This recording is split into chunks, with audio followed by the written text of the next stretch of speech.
So, looks like we got some breaking news coming in. We all know the situation with Donnarumma and PSG with Enrique and the sort of hierarchy there at that club is completely fallen apart, basically. So, in the last hour, this guy is basically a tier one source over in France and especially for PSG. And look, so Donnarumma's not included in the squad for the Super Cup. Enrique's choice. I mean, they signed the replacement already, you know. This guy is much more suited to how Enrique wants to play. A lot better playing out from the back, and they've left him right. So looks like the relationship is completely shattered. And then you can see here Fabrizio jumped on it as well and said he's leaving for sure. And he's going to leave this summer. Whether that's permanent or not remains to be seen. Obviously, he can leave on a free next season, but a player like Donnarumma isn't going to just sit around and accept being second string as a goalkeeper. So even though Chevalier's come in and he's going to be the number one, Donnarumma's not just going to sit back and accept being number two. So whether that means he goes permanently or on loan, and if he goes on loan, he can go pretty much anywhere then next season on a free.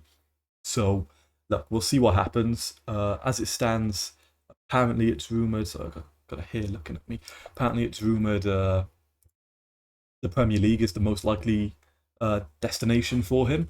And as it stands, it looks like Chelsea or United are the ones sort of interested at the moment. Now, obviously, we were looking at Mike about a month ago, and we decided not to pursue that. And if Donnarumma presents itself as a unique market opportunity, look, I'd be interested in getting him as well. He's not perfect for how Maresca wants to play. Like, he's not the best at playing out from the back, but there's no denying his shot stopping abilities, his penalty saving. He's for me, he's a top three goalkeeper in the world. He's undeniably world class. Don't think you can call him anything less than that. There's only really Courtois and Allison above him for me. I think he's above everyone else, and then there's quite a bit of a divide as well. So is he an obvious upgrade on our keepers? Yes. Now is his ball playing probably better than Sanchez's? I don't think so, but the gap in shot stopping is too large that you can't really justify us not pursuing it, especially with 1 year left on his contract. We could get him for cheap. The situation's completely shattered. And look, we could also get him potentially on loan as well. So let's see what happens. Definitely keep an eye out on it though. It's pretty breaking news. Now, one of the also big problems here is the wage, right? We all know our wage structure. You know, the way it's presented itself, Sterling is only really the last person who fits that old sort of hierarchy and system we had in place for the wages, right? So as it stands, he's on about 250,000 euros, and that can rise to 350. There's no way we're paying that, and certainly not for a goalkeeper. If he comes in on those sort of wages, Palmer's going to be demanding, however much, and then it ruins our wage structure that we spent time working on and then also shipping out the other players that were on a high wage. So that's the only sort of problem here now. If we do get him, maybe it's on a loan, maybe we share the wages 50-50. I'd be surprised if we out and out sign him. Look, just purely on the wages. Now, United would be a club. I know they've got their new hierarchy now with Ineos, and they're quite strict on wages. But to me, I think he's more likely to go to United than he is to us. I think recently, Sanchez has quite developed into his own, so we could take a gamble. And it's the kind of signing United do, right? A big name, big wages. He comes straight in and he sort of demands that number one spot. And look, he fell out with his boyhood club Milan as well, and the way he left there, the fans were calling him Dollar Ruma. And when PSG played Milan, they were throwing fake notes onto the floor. So look, he's quite a divisive player.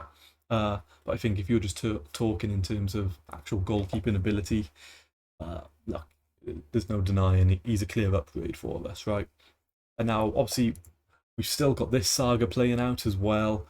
If you know me, I'm not the biggest fan of Garnacho. Don't particularly rate him or his personality. So I don't really think he's a good fit for our squad. But So this only came out a couple minutes ago. So Chelsea offered the chance to include players in the Garnacho deal.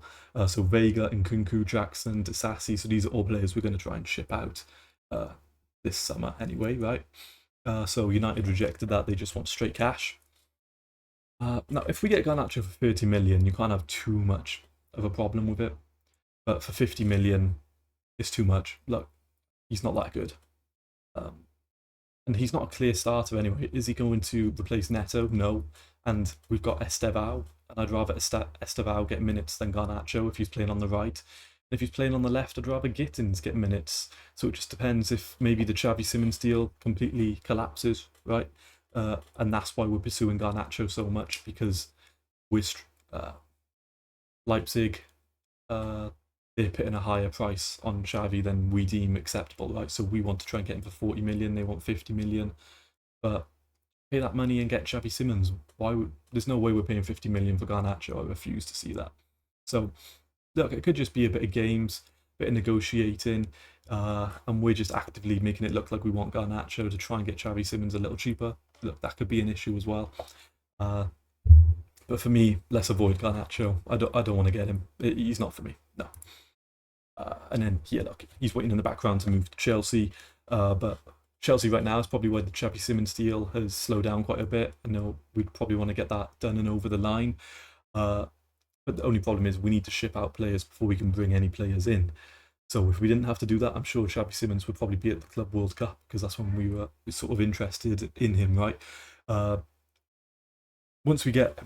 So Jackson, let's see where he goes. I think he'd suit, a counter-attacking team. Not a striker for me, misprofiled. See him more as a winger, but I'm sure we'll sell him. And then Nkunku, the only problem with Nkunku is probably, look, you can see here, so look, we've wanted to be doing a swap deal, right? So Nkunku goes back to Leipzig, and then in return we get Xavi Simons. But from Leipzig's perspective, they probably want more than that. So if we did do a swap deal, they're going to want money, and swap deals they're not really a thing, right? So it's normally two separate deals sort of combined into one. So say Nkunku went there for 50 million, then we get Xavi Simons for 55 or something like that. So you could see that as a swap deal plus 5 million, but it never really works like that, right?